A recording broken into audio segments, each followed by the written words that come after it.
Hello, influential goddesses. Welcome to another day at our Influential Family podcast. Today's topic is going to be about a philosophy that I hold dear to my heart, and it's one that I get questioned a lot because it's not something that many are comfortable with. So it is have or not to have a backup plan.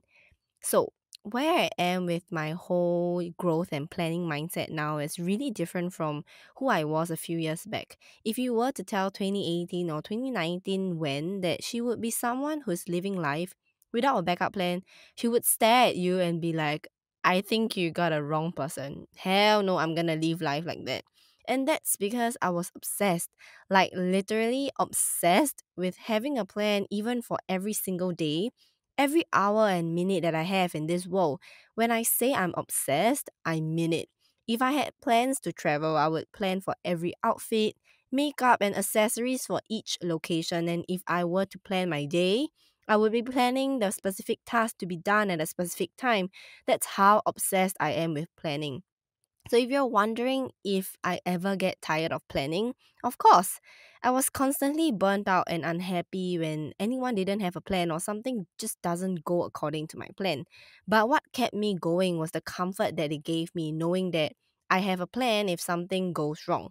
Well, you may be thinking, but not everything in life unfolds the way you want it to, though. And you're right, I always fall back onto my backup plan even before things went wrong because I was just so scared that, things might go south or things just don't go according to plan. So I would just rather fall back on plan B. Well, did I mention that I have to plan in advance too? Like a year ahead, 5 years ahead, how my life would look like and who I would become. I wanted to be in control or at least feel like I'm in control. Having a plan made me feel safe, but rigid. I wasn't a human being, I was a human doing, a control freak. Now, you could imagine how tiring it was to be my friend or even to be close to me because I needed to have a plan for every single thing. I needed to be in control of everything that happens on a daily basis. I control because I want to be comfortable.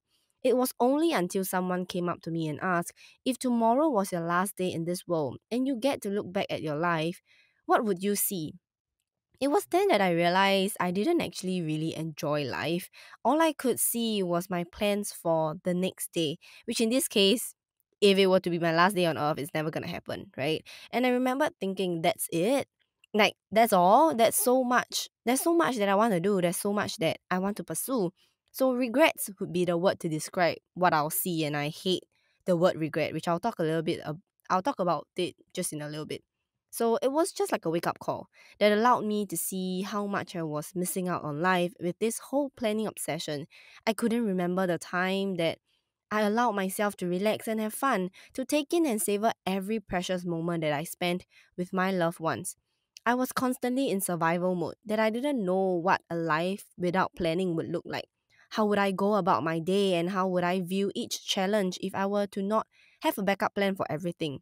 Would I have viewed it in a more positive light and learned from it rather than complaining and panicking? Perhaps. I don't know. I wouldn't know. All I knew was I needed to start enjoying every moment in my life and let go of the remote control and allow life to happen for me. Well, looking back, I guess so much for planning, right? Who knew in 2022 I would become a completely different person, someone who not only lives but actually enjoys every moment in life without a backup plan. That if you were to tell me that today is my last day in this world, I would be looking back and smiling, knowing that I did everything I could and I had made an impact in this world, small or big, and I'm happy that I actually did it instead of regretting it. So, I want to talk about the idea of putting all your eggs in one basket. I know the majority of the people would go against this idea of putting all your attention and resources on one thing because then you might risk losing everything, and that's not something any one of us, would accept emotionally. So, it's scary, and that's why people create a plan B before acting on their plan A. This used to be my strategy in life. Having a plan B made me feel safe, knowing that I have a safety net set up if anything were to go wrong. I know that, this safety net that I set up would be able to catch me and have my back. I have something to fall back on, keeping me in my comfort zone. Now, I don't believe and I choose to not believe that there is such a thing as a backup plan. So let me explain. Remember when I said your inner world is a reflection of your outer world? If you have a plan for things to fall apart, what are you going to get? Things to fall apart. So it all boils down to the intention that we are setting, the law of intention. A backup plan essentially means that we set the intention of things not going to plan. And of course, I'm not saying that if you don't have a backup plan, everything will flow smoothly because that's just being delusional, right? Life don't work this way. What I'm trying to say is that by setting an intention to believe that no matter what life throws at you, it will be something that you're capable of handling. And even if it's not, you know, um, what you're capable of handling, or if you feel like, you're at your wits' end, know that you've unlocked something new. You gain a new skill or learn a new lesson. You're growing, you're improving as long as you view life to be positive and to know that life happens for you and not to you. So it's better than setting an intention of being comfortable and safe, right? So when life throws you a curveball, you'll be resenting and complaining about why things don't go your way, why things are like, this certain way, and why does it happen to you. The lessons that were meant to come with it are not being seen when you choose to see things in a negative light. So, why do we even have a plan? It is to feel safe, being secure, knowing that we are being forward looking and planning ahead. It definitely feels good because we are comfortable, we are in our comfort zone. Having a plan B stems from not wanting to feel fear. You seeking security comes from being insecure, which is based on fear. So, security and fear are both motivated by the same thing. You need the security of knowing that if all else fails, you'll be fine with a backup plan and you feel safe. What you don't realize is that this security comes with a price, and the cost is your happiness and wealth. So, living based on security is living based on fear. What you're essentially saying is, I'm afraid I won't have the skills to handle any unexpected situation that comes my way. So, I'll settle for a backup plan to survive or to be comfortable. And if that's what you're okay with, then it's fine. But for people who are desiring financial freedom or a desire that feels almost impossible, listen up. You can't solve problems with fear, and when you feel fear, you fall back on what's most comfortable to your body, which is your backup plan. We all want a plan that keeps us safe, but get this, being safe is being in your comfort zone.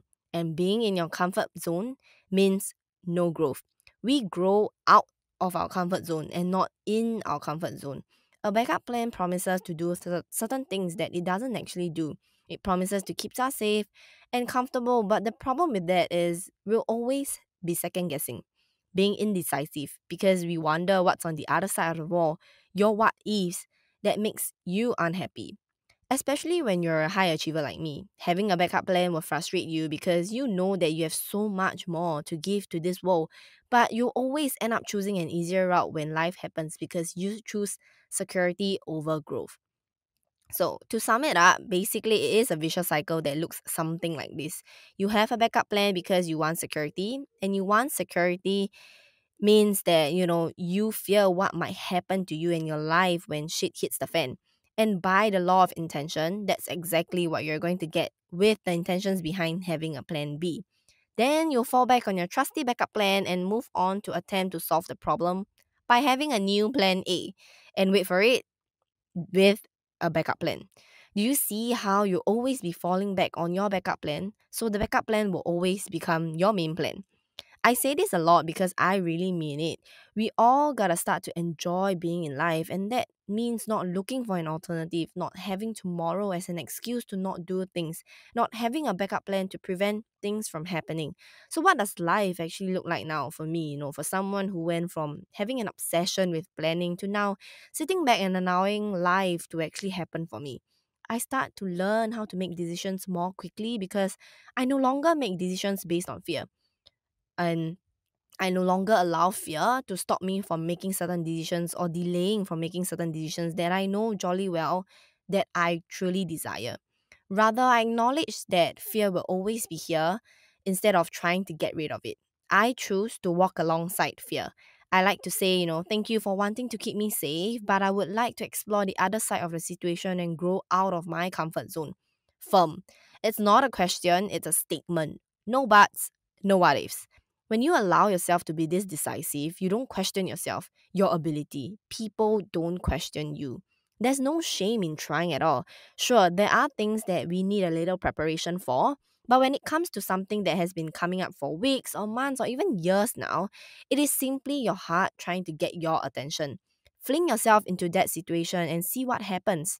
Psst, it always turned out to be your best decision. Don't ask how I know. I just know. Don't try to do both. You'll always end up settling for the one that is more comfortable to you. That's just how we work. So remember in the previous episode I mentioned, the power of so what? So what if you fail? You get back up and try another way. Now you've just added new knowledge and skills to your skill set. You're leveling up. So what if someone questions you? Remember that no one will believe in you or have to believe in you until they see results, and that's just human nature. You got to believe in yourself first. Be unwavering in your desire. You were given that vision and desire for a reason, and people will question you. It's simply because that's not their desires. They don't see what you see. They don't have the same vision as you, and that's fine. We're all different human beings.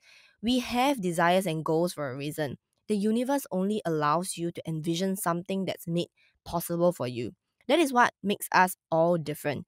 The only rule that I live by right now is to not have any regrets.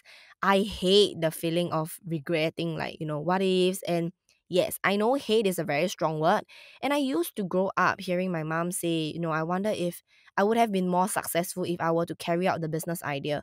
I regret not following my dreams because when there are commitments or when you have commitments in life, it will be harder to chase after your dreams and you'll remain just a dream.